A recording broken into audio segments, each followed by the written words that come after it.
Hello students, happy snow day or E-Day, I guess, instead of a snow day. Today what we're going to be talking about is something called the standard normal distribution. It's also called the Z distribution, and you'll see in just a few minutes why that's called the Z distribution. We just use the variable Z in that one. And what this stems back to is before the days of graphing calculators and computers, it was very difficult to calculate various probabilities for normal distributions. And you practiced over the weekend doing some problems where you might have had X following a normal distribution with a mean of 0.57. I'm just making these numbers up. And a variance of, say, 9 or something like that. Remember, this is the variance, and so the standard deviation would be 3. And then you would need to find, the probability that X is less than 2 or something like that. And so you had a way that you could punch that into your calculator and you can come up with that answer. But before the days of calculators, you couldn't just do that. And so the method that they use for that is they came up with what was called a standard normal distribution. All right, we're talking about normal distributions, and so they had sort of a standard table for that. It's also called the Z distribution.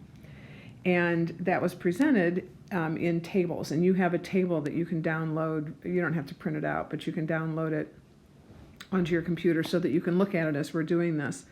And the standard normal distribution is a distribution that has a mean of 0 and a standard deviation of 1. And we're going to be able to use that, we'll talk more about that later, to find all sorts of different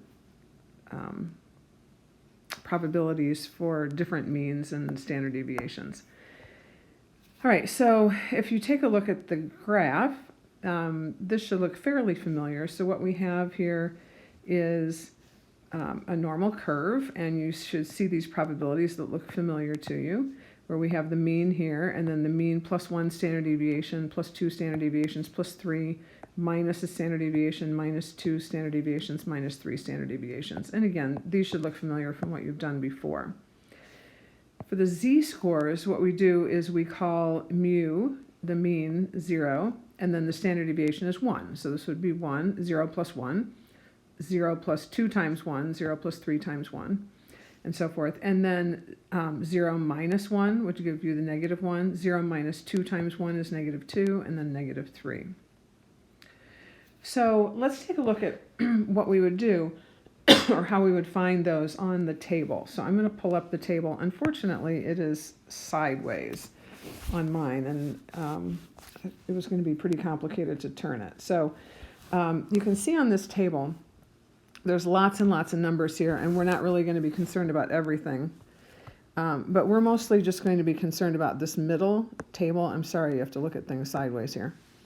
Or this first column in each of these is the column that we're going to be interested in. And you can see down here at the bottom that particular column gives you the probability that Z, and we use Z for a standard normal distribution, is less than A.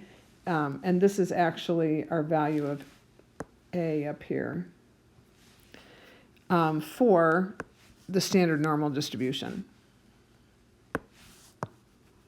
or what's called the Z distribution. So going back, let's take a look at the first problem here. So the first one says, using the table that's provided, we want to find the following probabilities, and then we're going to confirm them by using the graph above. So the first one is, what's the probability that Z is less than or equal to 0? Well, that should be fairly obvious, I hope. So if Z is less than 0, all right, here's Z equal to 0 right here. And for it to be less than 0, it means we're looking at this whole area right here. Well, that's half of the curve. So this should be 0.5 for this one. All right, but let's confirm that with the table. So if I go back over here, all right, so in this I'm going to enlarge this. So in this very first column, remember, we want to know what's the probability that z is less than 0? Well, here's our value of 0 right here, and we can see, yes, that's 0.5. So we can confirm that with the graph. All right, the next one says, what's the probability that z is less than or equal to 1? Well, probability that z is less than or equal to 1, if we look at our graph here, goes all the way up to here. And so that should be the 0.5 that we had before, plus this 0.3413. So that should be 0.8413. But let's confirm that with the table. So if I go back to the table, if I want the probability that z is less than 1, I need to find 1 on the table. So that's way over here. So here's 1. Again, I called this A right here. And so we can see there's our 0.8413. Going back to the next problem. So the next problem says, what's the probability that z is less than or equal to 2? Well, that's going to be the 0.8413 that we already have. And then probability that it's less than 2 goes up to here. So this will be plus 0.1359. So that should add up to 0.9772. And again, we can go to the table and this time find where z is 2. I think that may be on the next page. Yes, so right here is where we're looking at the probability that our z is less than 2, and we get 0.9772. By the way, you're not going to have to be able to do this on a test. I'm just trying to show you what's going on, just to kind of give you an appreciation for this. So this is 0.9772. The next one, probability that z is less than or equal to 3. So now we're talking about all the way up to here. Well, notice that beyond that is 0.13%. And so for that calculation, the easiest way, instead of adding these all up, is just to do 1 minus 0.0013, which should give you 0.9987.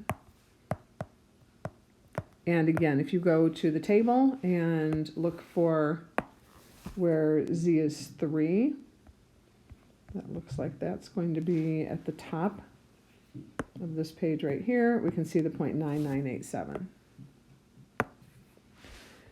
Okay, so now we're just going to kind of practice, and this is practicing using your calculator and also using the table. So I'm just going to go through and give the numbers, and I'm going to let you go back and forth and look at the table. So if you're going to use the table to find the probability that z is less than or equal to 0.7, you should be able to confirm that that's 0.57 or 0.7580. And then remember, when you check it with your calculator, we talked about this way last week, you're going to use normal CDF, and the order is, if we're looking for z to be less than or equal to 0.7, so let's think about what that would look like graphically. So if we're looking here, and this is 0, and this is 1 right here, whoops, not 7, but 1, then 0.7, of course, is going to be somewhere in here, and we would be looking at that area. So obviously that's going to be something more than, up to here is 0.5. So obviously that's going to be something a little bit more than that. So what we want is the area from negative infinity, but we just put in a pretty small number like negative 9,999 up to 0.7. And then remember, in here goes the mean and the standard deviation. So the mean is 0. And the standard deviation is 1. And if you put that into your calculator, you should be able to confirm that that's the correct answer. For the next one, it says devise a method for using the values in the table to find this probability. So I would encourage you to turn off the video and try this for yourself first and see what you come up with, and then we'll check it.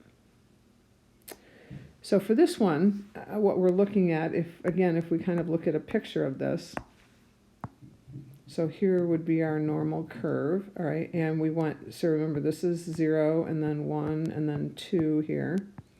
And so if I'm looking at the probability that z is between 0.7, so about here, and 2.3, so about here, then what we could do is we could take this region that's all the way up to 2.3 and subtract from it this region that's up to 0.7, and that will leave us with the region that we're interested in.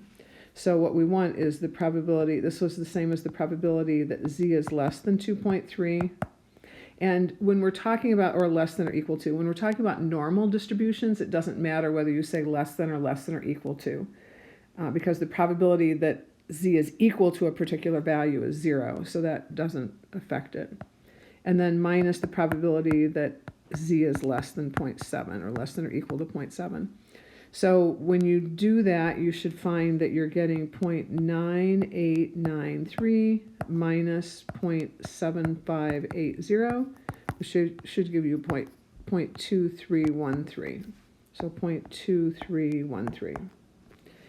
When you put that into your calculator, you're going to put in the two endpoints, so 0.7, 2.3, and then remember 0 and 1. And this one actually gives 0.2312, which I think is due to rounding on the part of either your calculator or the table. The last one, you want the probability that z is greater than 1.8. And so, again, if we kind of picture what this looks like, here's your 0, here's your 1, here's your 2. And so if I'm interested in being greater than 1.8, which is here, it means I want this, I want to know what this region is right here, what that area is. So again, I would encourage you to turn off the video, try it for yourself, look up the values in the table, see what you come up with, and then come back. So for this one, what we would want to do is 1 minus the probability that z is less than 1.8, because that's what we get from our table. And so that's going to be 1 minus, you can look this up in your table, 0.9641, which turns out to be 0.0359. 0.0359. Now, on your calculator with the norm CDF, it does do values that are greater than a certain value. And so remember that we can just put in here, we're starting at 1.8 and we're going up to infinity. So we just put in a large number, 9,999, for instance, is fine, and then 0, 1, and you should be able to confirm that you get 0.0359.